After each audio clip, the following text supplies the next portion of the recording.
Welcome back to the Great Transition Podcast. I'm Annie Browning, and we're going to be exploring together in this fifth episode our fourth archetype, which is the loving disruptor, those who transform systems with fierce compassion. And this is an essential yet very misunderstood archetype because of the word compassion. However, I want to mention that it is parallel with the word fierce. And perhaps you can identify where, you've witnessed something that just wasn't right. It didn't land with you. It didn't kind of resonate on the inside. And yet it was compassion that perhaps held you back from speaking or voicing a larger truth that needed to break through a system, whether it be your family, your workplace, something in your community. And often what makes the difference is that we choose transactional relationships instead of transformational ones, transactional relationships that can feel very safe, predictable, versus transformational ones that require our authentic presence to show up, often in a very fierce way that can disrupt the status quo. So I want to share about a story from my own life when I was going through training as a therapist. And I'm naturally intuitive, and I became obsessed with always needing to have this breakthrough moment in every session that I conducted. That instant where the client would say, aha, I now have it, and I know what I need to do. I wanted every single session to have some sort of transaction that really would satisfy my own ego, if I'm honest, instead of truly honoring a transformational process that was built upon a fierce compassion that may not be indicative of one interaction. And what this can mean is, in my own anecdote, where we often choose these transactional relationships over transformational healing. We're invested in feeling successful more than the breakthroughs, those fierce, compassionate moments that are organic and natural. We often want to manufacture insights and we want to push for resolution. So I learned in the course of my work, and I'm guessing you can relate to this as well, as you have held a fierce compassion in whatever system you are in relationship with, that the most profound insights often come weeks or months after the event. And our job is not to make people feel good in the moment, to get that aha or that breakthrough that feels cathartic and as though there is a clear takeaway that we can sort of hang our hat on. Instead, it is a presence that we hold that can contain whatever needs to emerge, even to the point of discomfort. In this way, a loving, authentic disruption doesn't always feel loving. Sometimes the most compassionate thing is refusing to rescue or swoop in, especially if it means alleviating discomfort. Particularly right now, holding space for confusion, uncertainty, and pain without fixing it is the sort of disruption that our system is calling for. There is a sacred dance between destruction and creation. Rumi wrote, "Try not to resist the changes that come your way. Instead, let life live through you." This captures the loving disruptor's essence, understanding that transformation often requires turning things upside down, but always serving what wants to emerge. Let's consider together the archetypal story of Jesus in the temple. He found a commercialized sacred space, and so he overturned temples and tables and drove out the merchants, declaring that the temple should be a house of prayer instead of commerce. This action alone is the embodiment of loving disruption. The action was not born of perhaps personal anger, but of fierce love for the community's spiritual life. The disruption was precise and concise. It was on point. It targeted corrupt practices without attacking people or institutions themselves. This is loving disruption. It's seeing clearly what needs changing and then acting with courage and precision, always from that foundation of care for all involved. And this is key, knowing that the benefits or the outcomes of that action may be evidenced weeks or years or lifetimes from now, perhaps beyond your own lifetime. Let's talk a little bit about the science behind transformation as opposed to transaction. Dr. Erica Chenoweth, who's at Harvard, researched and analyzed over 300 resistance campaigns that found nonviolent movements twice as likely to succeed as violent ones. And our exposure to nonviolent resistance actually increases our empathy and perspective taking in observers, while violence triggers responses that shut down our cognitive flexibility. So, in a more generic way, when we feel challenged but not attacked, we experience a compassionate confrontation where our fear responses decrease, our higher reasoning increases, and we develop a connectivity in the brain between the emotional and the rational, the right and left hemispheres. This is creating those optimal conditions for growth. And from here, I want to segue into these optimal conditions for growth that are particularly cultivated using the gaze method, which I developed, and as you've heard about throughout this podcast, which is an induction system using natural methods to enter an expanded state of consciousness, which is a liminal place for not just growth, but psychological flexibility, resilience building, and the capacity to diversify your perception. In other words, we don't need more mechanisms in the world right now to help us feel more comfortable. Many of us are already uncomfortable.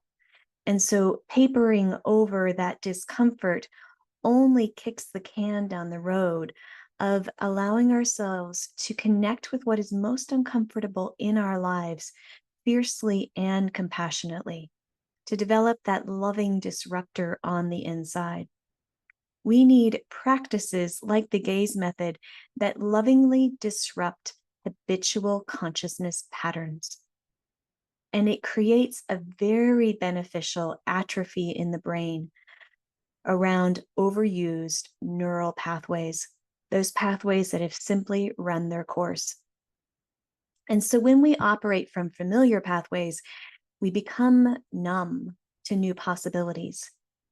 And mechanisms or methods like gaze and many others gently but persistently disrupt those automatic patterns. It's like creating space in an overgrown, weedy garden in the brain to develop the opportunity for new growth to emerge. However, any disruption must be held with a loving, solid, stable, safe presence. And that's where the loving disruptor comes in. It serves no one to blast people out of comfort zones. Rather, when we create these containers through grounded awareness, while challenging those patterns that keep us small and unconscious, we create the optimal conditions for growth and for change. If you identify with, the loving disruptor archetype, if you say, yes, I know how to hold that presence that's unshakable, and it also has an evocative quality to it, then know that every archetype, of course, has its shadow. And in particular, with the loving disruptor, you may notice where you're leaning into excess when righteous anger becomes attack and separation. Perhaps you have an addiction to conflict and drama. Everything always needs to be cathartic and dramatic to notice that there's change. Perhaps you are facing some burnout from an unsustained source of action and activism in your life, or projecting your own personal wounds onto systems. And instead of personally owning aspects of responsibility, it becomes systemized and global. So here's the antidote for all of us, because we all have a piece of the loving disruptor in us. It's regular, reflexive self inquiry. Before engaging in any change effort or even opening your mouth and voicing an invitation for change, notice what personal wounds may be driving this action. Where might I be projecting my own shadow and my own system into the larger system that I want to change? So, where does gaze come in? And in the last episode, I'm going to talk very fully and completely about the gaze method as really the way to start to connect with these archetypes. But for now, I'm going to take one element of the gaze method and break it down into 3 steps so that you can start to hold space without collapse, and that you can hold a loving presence that is also evocative and invites change through loving disruption. So, first of all, when we are grounded and embodied, and in the gaze method, we often use in the beginning a mantra to help with focusing and stabilizing our attention and inviting embodiment. But when we are in that grounded, centered position, even if you repeat a word a few times on the inside, then you are allowing your nervous system to begin to settle. You may say a word or even take a few deep breaths to develop that energetic container that essentially seals you, not in an impermeable way, but it creates a living, alive container that helps you differentiate what is you and what is someone else, so that you can be present without assuming or absorbing someone else's emotional states. A word that you might use, like I mentioned before in the gaze method, would be ground, center, stay, or I am here. And using that word as an anchor point not only, again, stabilizes your attention, but helps you actually become more embodied.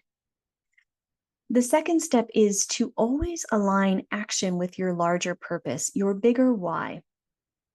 It's easy to act for the sake of acting, especially when we become um, concerned about what's happening in the world and we become frenetic in wanting to just act in order to feel better, like we've done something. So, when we are attuning to a deeper intelligence, we want to listen and ask for what healing is wanting to happen here. How does my willingness to create a beneficial discomfort serve not just one person, but even consciousness itself, a larger, bigger evolution? In that way, what you are doing by asking those questions, more of meta questions of why am I acting in this moment? It will bring it back to that larger purpose of how you are a conduit for transformational love rather than a transactional action in a moment of time. When we are acting from that place of transformational love, we move from personal agenda to consciousness evolution. Finally, the third step is to witness from an expanded awareness. So we would call this a skill of attunement. You are adopting what the Buddhists call compassionate witnessing. And often in the gaze method, we use eye movements to support expanding our perception.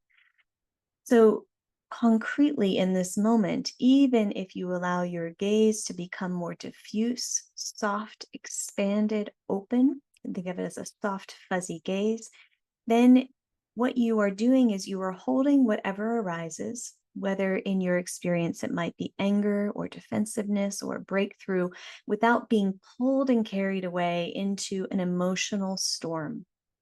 Like a mountain in the midst of turbulent weather, you become that steady, solid, unshakable, but open, receptive, and flexible spirit that is allowing the intensity of an experience to move through you and do its own transformational work. So, Maya Angelou once said that if you don't like something, change it. And if you can't change it, change your attitude. I want to add here that sometimes changing your attitude means developing the courage to lovingly disrupt what needs changing while providing that emotional, psychological, and spiritual stability. The effective, loving disruptor understands that their role is not to create beneficial disruption. It's holding a loving presence in transformation that does the disruption. They and you become steady disruptors who initiate change while providing that stability.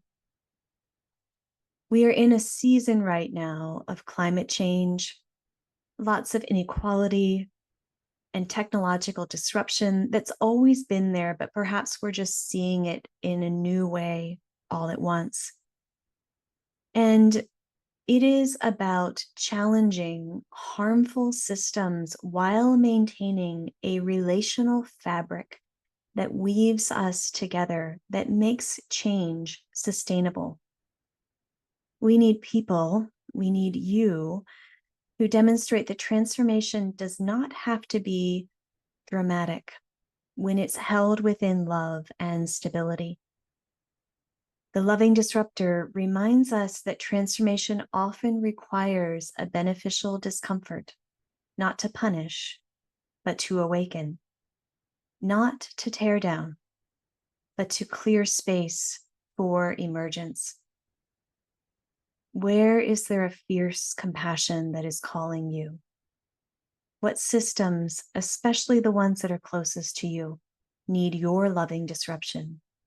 It may be your own family system, not just the globalized systems that we are aware of. What area needs your voice? The world needs your courage, your loving disruption, and the future is being prepared and laid by those who transform with love rather than with force. Next time, we'll explore the hidden architect. Until now, and until then, may you find the courage to disrupt with love.